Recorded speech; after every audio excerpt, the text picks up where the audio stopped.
Hey, yo, what's up, guys? Zay here bringing you yet another episode of Zay's Experience. For today's video, we're going to be covering 3 major issues that come up with this carnivore diet, and I'm going to be giving you guys some tips on how to solve them or how to cope with them a lot better. So stick around and let's check this out.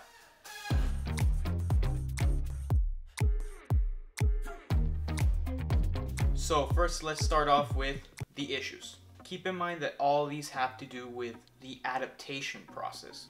A lot of times people experience different types of issues, but the 3 main ones that keep on coming up are the following. The first issue that comes up is the sugar to fat transition, or the carb to fat transition.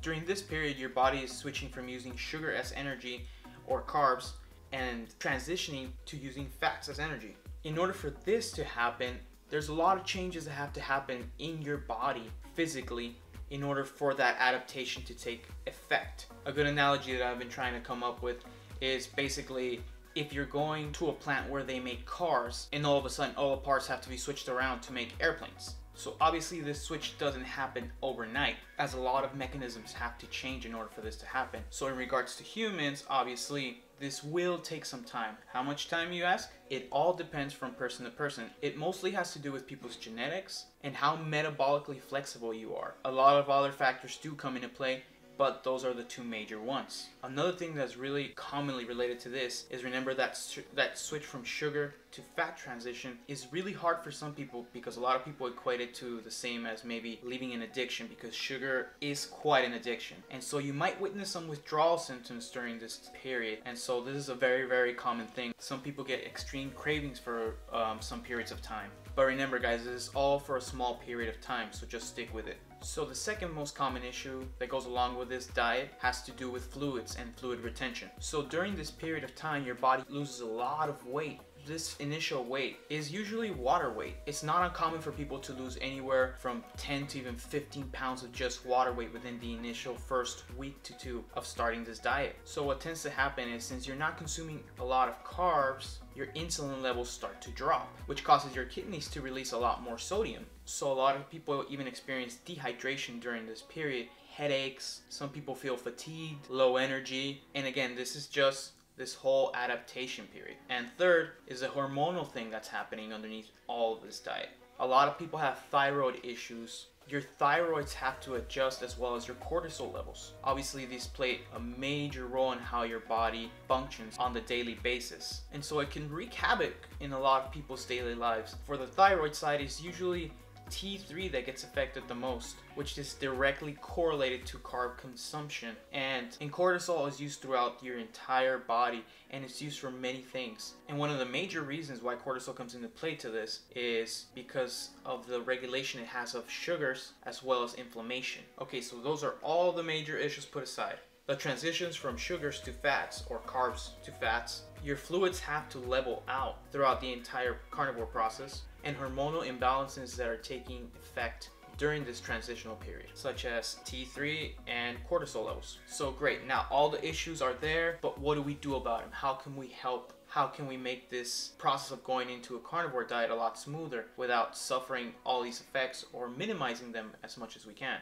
Guys, I will preface this by saying that I am not a doctor. This is all information that I have gathered from multiple sites where people have gone on and told their anecdotes, people that have explained their anecdotes to me throughout my channel, and how my process went and is still going. So how to solve some of these issues. So tip number 1, eat more. Try to get a lot more food into your diet, and you would be surprised how a lot of these issues start to kind of fade away. It might sound a little bit obvious or a little bit ridiculous or redundant, but a lot of these issues start to get fixed immediately when a lot of people start to eat more meat or animal products in general. I would highly recommend to stick to red meats at first, and then throughout your entire diet or throughout the process, maybe start switching up to a couple of different sources, and your body will know which ones are better for you. It will start to pick out that it maybe likes fish a little bit more than it likes pork, or maybe it likes pork better than chicken. Your body will start to make those changes, and you have to pay attention to those. Make sure you note how your body feels when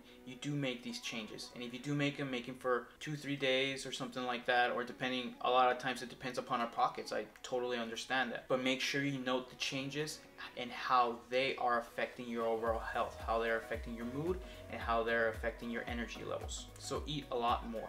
Tip number 2, hydrate properly. What do I mean by this? Obviously drink a lot more water, or drink as much water as you need. Something I do recommend is for you guys to use either pink Himalayan salt or Celtic sea salt. The reason for this is that these salts have a higher mineral profile than regular iodized salt or table salt that you'll find just about anywhere. They also have a lot less sodium than just regular salt. So that is one thing. But one of the main things also is that these have a higher ratio of potassium, magnesium, as well as calcium. And though the numbers are not super high, over a long period of time, they do make a difference and they do contribute to your health throughout this diet. I literally went into my kitchen and I took out all regular kosher salt, all of the other salt that I had, table salt, all that iodized salt, and I replaced it with Celtic salt. Or another one that I like to use is called Aztec salt, which is really great. It has a super high mineral profile, and it literally just aids me throughout this process. Keeps me hydrated, and I feel a lot better. So stay hydrated, guys.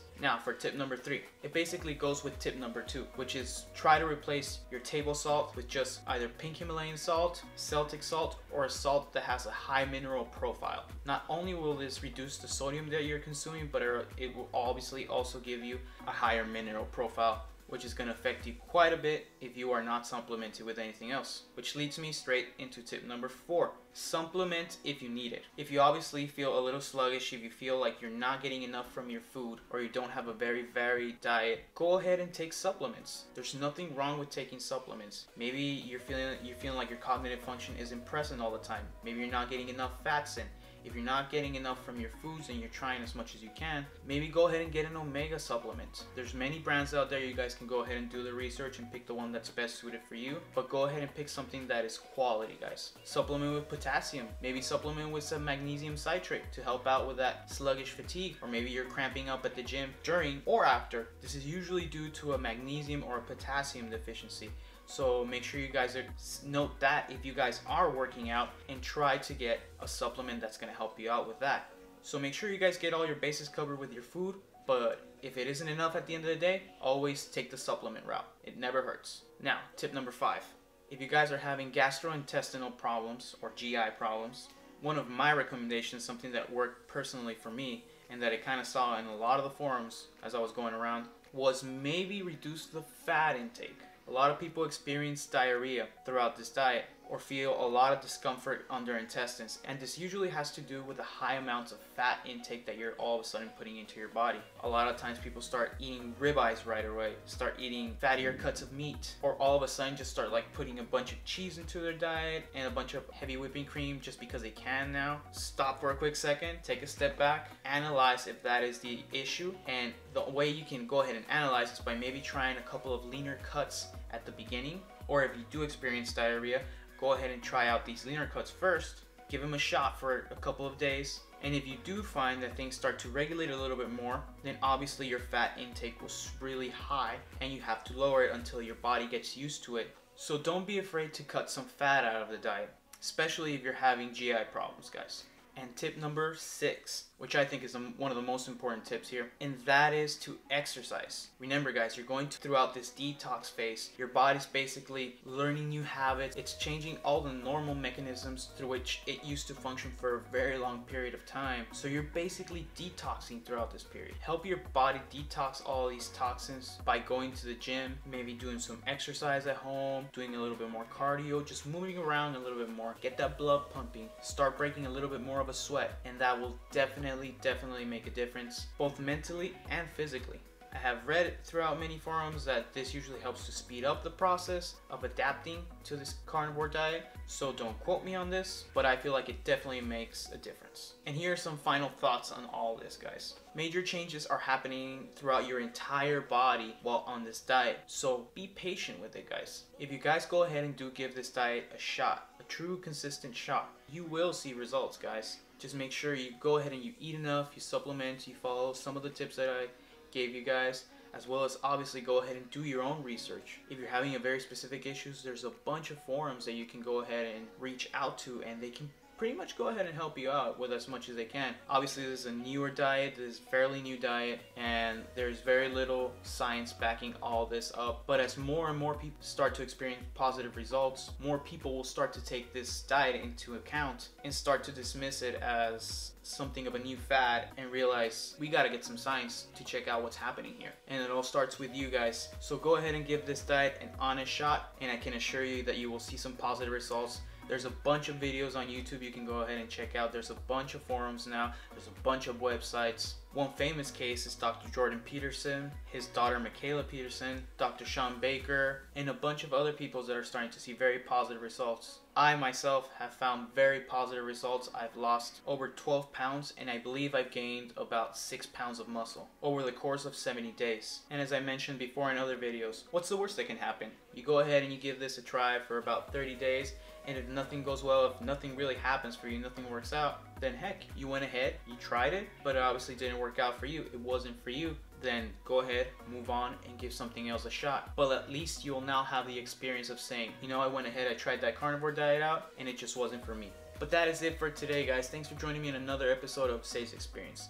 Go ahead and leave a comment down in the comment section below. Hit that subscribe button, hit that like button as well, and go ahead and push that notification bell. That way you guys get notified every time I come up with a new video. I come up with a video every week, so make sure to go ahead and stick around. But that is it for today, guys. Zay out. Peace.